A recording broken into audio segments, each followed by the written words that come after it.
Now, I like these guys. I like their information. I really do. But you have to understand that there are a whole lot of people in sports who will look at these two guys, Jordan Brenner and Peter Keating, and say, what do these knobs and all their math and all their numbers and all their data, what do these knobs know about sports that they can tell me who are underdog values? We couldn't get Peter Keating to get his technology right last week. He was upside down. He was confused. His sound didn't work. What does he know about anything in sports? Well, I will tell you that these guys, and Greg Cody and Stugotz every week around here, they're anti-information. They're anti any new data. These guys, for 20 years now, have data to draw from, and they believe in certain fundamental truths. So thank you again for being on with us. We will get to some of the things happening in sports in a moment. But Jordan, if you can explain basically, how do you feel about a whole lot of people in sports just saying, shut up, nerds. You don't know anything with all your math. I wish I were a better nerd, first of all, because half the time I'm relying on Peter for the math. I'm not doing the numbers myself. I'm just numerate. So what I would say is this. First of all, in my case, I've been covering sports for 20 years. I talk to coaches. I played sports, whatever. So if you want to label me that way, weird outside person on Twitter, that's fine. But what I always say to this is people who are like, I don't like analytics. And then I'll say, okay, so how do you tell if a player is good? And they'll be like, well, he hit 40 home runs. I'm like, okay, you just use analytics. You're just not using the best number possible. So like the old motto of Faber College, knowledge is good. I want to say, I think there's something a little deeper going on that we should pay some respect to, which is that modern analytics have moved baseball away from base stealing, have moved football away from rushing, have moved basketball away from the inside game.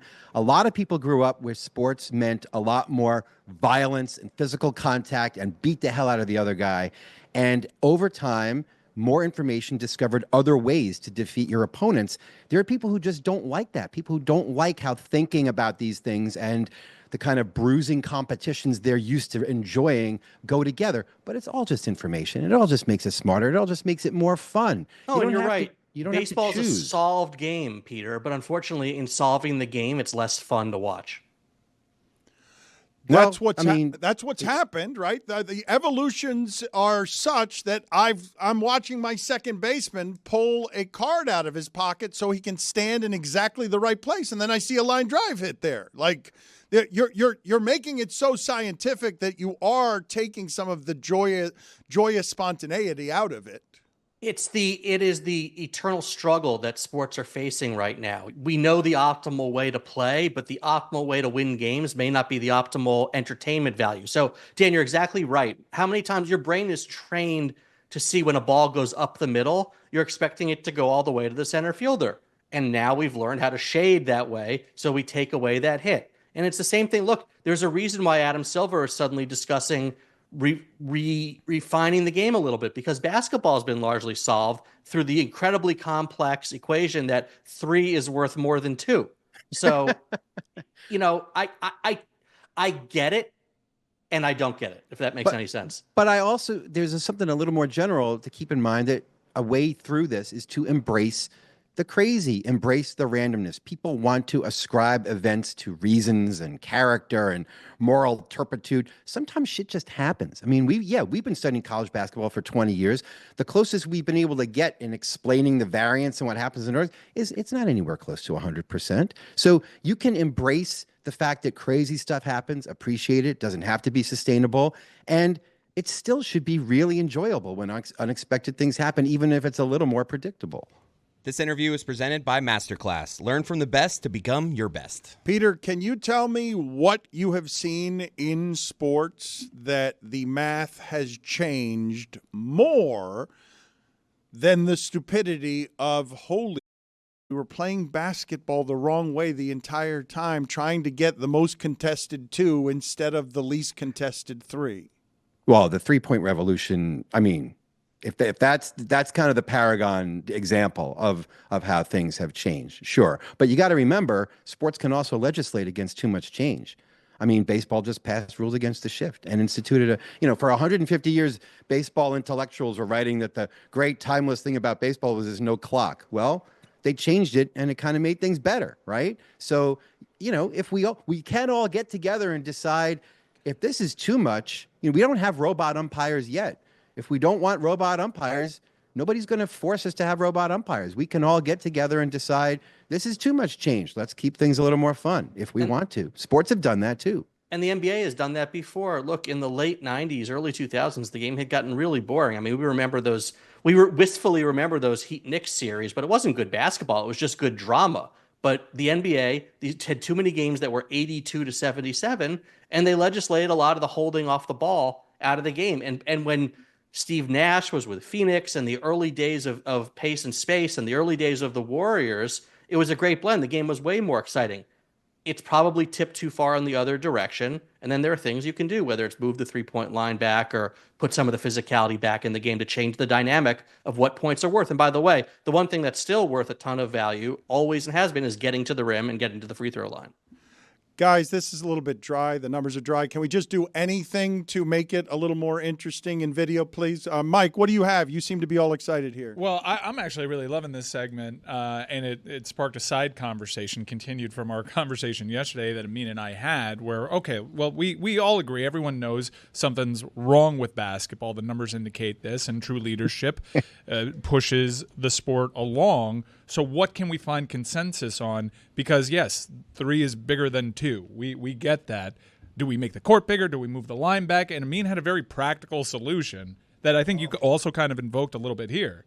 Are you talking about the baseball theory? So, guys, every baseball park, where's the home run line? Well, it's different in every park, right? So I came up with the suggestion the three-point line should be home court dependent as well. So in Milwaukee, they might have it in the paint, because their best player, their highest volume player is Giannis. He's going to get hit a bunch of threes from right in front of the rim. Meanwhile, in Golden State, they're like, hey, we got the best shooters. Let's move it as far back as possible. Let's move it back to 30 feet or whatever. And so now you got some variance, some strategery going, right? Hey, guys, we're playing at Milwaukee tonight. Pound the paint. I don't want to see anybody standing outside. I want everyone inside the paint. It also demands a lot from front offices, too, in how you build out your roster. You essentially have a division specialist because they have more mid-range three-pointers in this. I thought that was a very novel concept. What do you guys make of that? I would love to see the unintended consequences. When's the last time a baseball team actually succeeded when they tried to recruit a free agent because they said, oh, look, I'm going to ignore this video trickery. I just want everybody to know my hat's still pointing up. Often that doesn't work out, which just adds to the fun. Listen, I think if it's within certain bounds, there are rules about how far the fences can be in baseball. You can't just do whatever you want. There's certain minimums and maximums. That could be really interesting. You know where would be a fun place to test this out? Is the completely boring and largely useless in-season tournament. So make change up the rules for that one. Whoa, test it out. He's blasphemed against NBA Cup, you. by the way. He's... Look, man, the NBA Cup is not for any of us. It's for children. It's for people who are 10 years old, who are watching this and seeing guys celebrate and be happy, and then 10 years from now, when they're in the league, that becomes a point of emphasis. I want to win MVP. I want to win Finals MVP. I want to win NBA Cup MVP. You're finding yourself give the take that LeBron James and Giannis have now won and cared about this tournament, and therefore this will be a requirement for future greatness. That's ridiculous. It's not, because the example those guys set, those are guys that a bunch of kids grow up wearing their sneakers, buying their jerseys, idolizing them. Those kids one day will be in the NBA, and they'll say, I want to do everything that my idol did. Look, Dan, how do we get to a place where you got kids saying Paul George is the greatest player of all time? Because 10, 11 years ago, these are the kids who are like, I don't like LeBron. Who's in his way? That guy, he's really good. And that's how you get kids grow up saying Paul George is the greatest player of all time. And those kids are in the NBA now. So if you're telling me that a kid can grow up thinking Paul George is the GOAT, they're not going to grow up thinking that the NBA Cup is something worth winning? Guys, before you get out of here, again, Jordan Brenner and Peter Keating, The Underdogs is the name of the podcast. We are out of time, but your Underdogs of the Year, that episode that you're doing, what are the highlights so people can go get it over there? Because we've run out of time here, and I didn't leave enough to actually get into that as subject matter. Well, we'll just have to come back then, Dan. But that show drops next week. It's a 2-part episode. We got a lot of Olympics sprinkled in and a couple big college football upsets, but I think there could be some debate in how high we have some of those Olympic events, and unless you really like bicycling. And no Florida Panthers, because we decided, because we do a lot of analytics work. We decided Connor McDavid wasn't overrated. There. Okay, we'll get you on to argue with Greg Cody then, and I think he would have the winning argument. Thank you, gentlemen. Appreciate the time. Thanks, Dan. Thank you. Happy New Year. Likewise. I mean, are you going to the Heat game against the Thunder with that face? Is that something that you're going to do? No, I'm going to go home and go see a doctor, Dan. Okay. You can't be seen too many places in public with that face. It's going to be alarming to people on the flight, I would imagine. Tony, are you going to the Thunder? This is going to be a fun one, big man. game. Big game tonight. We got SGA and them boys coming into town. Heat, kind of a measuring stick game here. Really good team from out west. Wait a minute. They've lost like 5 times. They lost to the Pistons. It's not a measuring stick game. What you want to do is you want to calculate who you got on the other side. Okay, the West always is superior to the East. And then this is the time for the Heat to look across the aisle and be like, okay, how do we measure up with a team like Oklahoma City who's really good? Do we have enough here to then go throughout the East and try to face somebody in the West? Tony, before you look across the aisle, you got to take a look in the mirror. That's what the Heat need to do. They need to look in the mirror. You're not looking over here. No, I'm not looking. I'm looking at a camera. Have you looked in a mirror? Yeah, well. He has. It's weird how he's done the show today. We're going to open up the Quervo Club in a second. Shane but Gillis is in town? His face is so swollen that he's trying to avoid the cameras here, and he doesn't want to see. But he doesn't want to be seen this way. Jeremy's been dying to talk about how great Tyler Herro has been. You have really to, good, though. you have to get him to do the Tyler Herro thing just so he doesn't bug me throughout my holiday. He You don't want starts text? doing it. It's just white noise to me. Literally. White. I need to tune it out. But if you don't give him the platform, he's not going to stop bugging me. I say this as someone that has not watched a single Heat game. I have stayed true to my word. I will not watch this team again until they trade Terry Rozier. Tyler Herro has been great for them, an all-star. I don't know what I don't know what Amin thinks, and I don't know what Jeremy wants to argue. But we've got to open up the Quervo Club, so make it quick.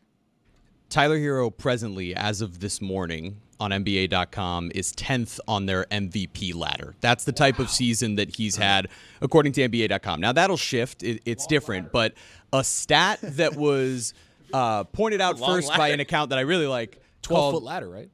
Bam Adebayo, which is a great Twitter account. That's but they Kendrick pointed it out Perkins. first. Get the Kendrick Perkins sound. That's the sound out of the bayou. Yeah, that's the way that Big Kendrick Perkins says Adebayo. Well, this account pointed it out first, but if you look at Tyler Herro's stats this season, he is averaging 24.1 points per game, 5.3 rebounds on 48% shooting and 41% from three. He's 25 years old. There's another player in their age 25 season who made their first All-Star game as a smaller guard, who averaged 24 points per game, 4.3 rebounds, shot 47%. Mike is and bored. 42% from three. Mike is bored, and Tony is shaking his head no. I want to see where this dismount goes. It's Stephen Curry. Okay, that's why we should just open up the club. The shot profile this season, there was a great article from Cooper Moorhead this morning about the changing of Tyler Herro's offensive game. He's been great. He has been spectacular. He's been efficient. And it's not that he is Tyler Herro. He's not Steph Curry. I understand that. I'm not arguing that he is Steph Curry. What I'm saying is it's amazing the leap that he's taken offensively in completely changing. Is it a leap? It's 100% a leap. Is it a leap? Did he turn a corner? Is it a step? Which is it? A leap is us going to Jeremy right before we open the club. No, hang on. I need to close a loop. A leap? What does Jordan Love do when the Monopoly game is back at McDonald's? 2,347 yards, 20 touchdowns, 12 interceptions. Oh, okay. Open it. Year-end sounds, the biggest club of the year, the biggest celebration head into New Year's. I will say again, over this holiday season, I am hugely grateful for our audience and hugely grateful for the people here who have kept that audience over 4 very trying years. So we're going to celebrate together in the Quervo Club. That's right. 8 minutes. With that kind of timing, we're going to celebrate 20 years, 4 years, and the end of year. That's right, Dan. The Quervo Club is brought to you by Quervo. Now's a good time to enjoy the tequila that invented tequila. A year's worth of sounds. I mean, this is very exciting. You look like you're beaten up. You can use some Quervo. First sound in the club. What is I wrote a book. Computer buffering? Yeah. I wrote a book. That's the biggest story of the year for me. Wait, what did he write? I wrote a book. A bit. It is the biggest. It's the best. Is it the best joke we've ever told? I wrote a book. Is it the best joke we've ever told? That we followed through and actually had him write a book. That I wrote he a book. Didn't write a book. Stanzik wrote Didn't read a that- book. Oh, yeah, that's right. Didn't read his own book, and his sold tens of thousands of copies. I knew the deal when they got an email from Stanzik said, "Can you write this thing about Kevin Durant?" And I'm like, "No, I'm busy." It was during the finals. They sent me an email during the finals asking me to write. And the worst joke we've ever told. Who else is in the club? Greg. Who was talking to Greg Cody? Greg. That is the guy covering the Edmonton Oilers when my dad called him Mick overrated. I don't know about this guy. Greg. This really is a year. Yeah, wow, okay. Greg. Threw me off. What else we got? I'm pro porn. Oh. That happened while In a talking. couple of weeks. I'm pro porn. That was talking Get that to the VPN ready. vice presidential candidate Tim Walz. You beat you. That was.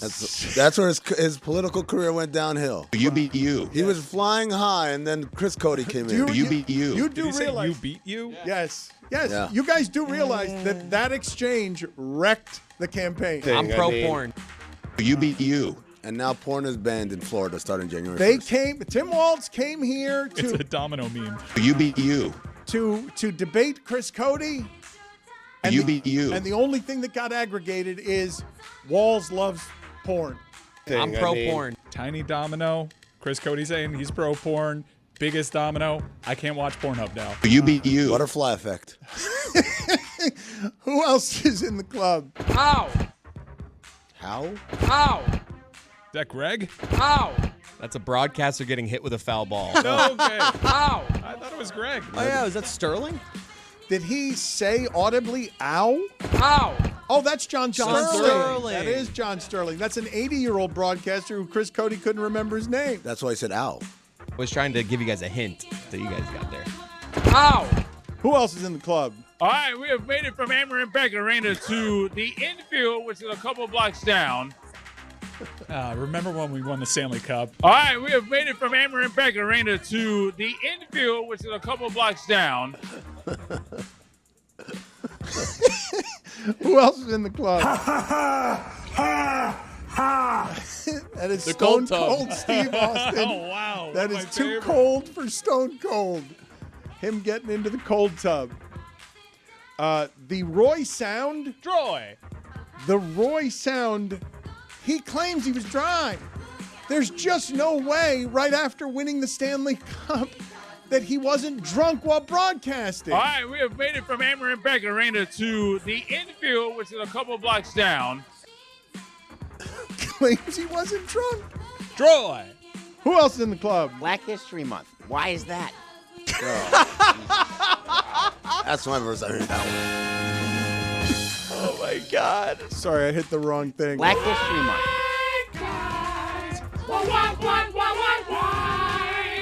Black History Month. Why is that?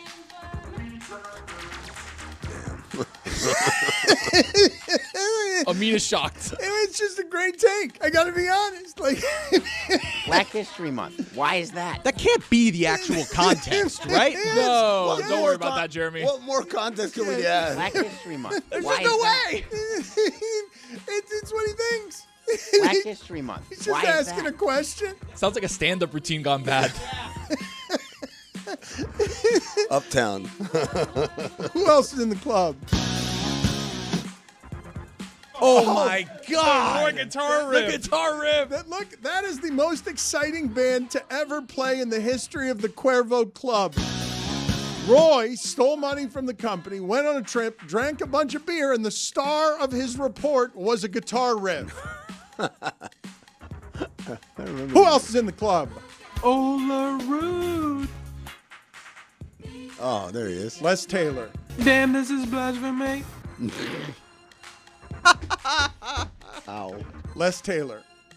Who else is in the Quervo Club? If you would do us the courtesy of doing it again because I botched the first 6 minutes of this.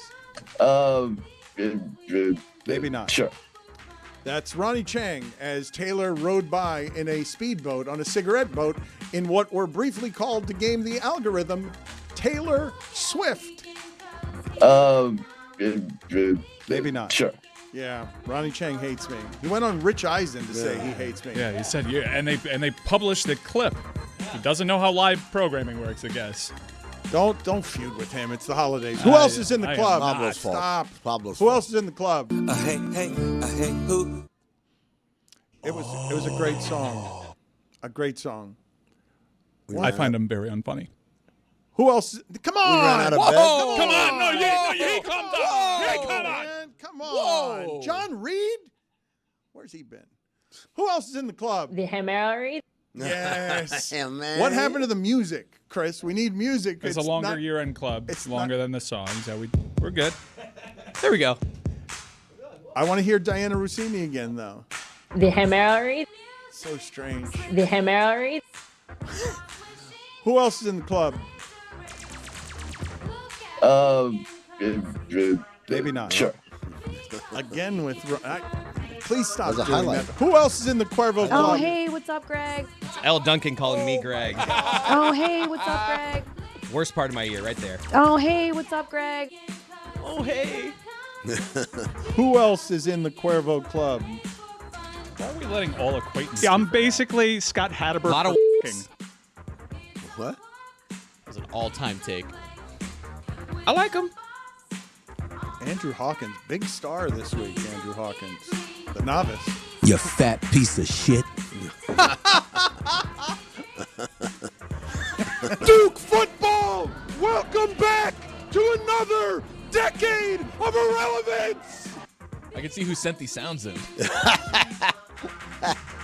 I forgot to get to the useless sound montage. He's going to be pissed. Blueberries. Blueberries. Who else? I like him. You're running out? Who was that? Who went high pitched on I like him? Oh, That's that was like Andrew that was Hawkins. Hawk, yeah, that's I like Hawkins. him. I can't believe he kicked your ass today at first fake. He look, I put the stakes up, and he came correct. And I tell you what killed me is, like I said, when he ended it as Shannon Sharp, and he just abruptly stopped talking and just sat up. And I said, hey, man, game recognized game. That was a I like him. master stroke.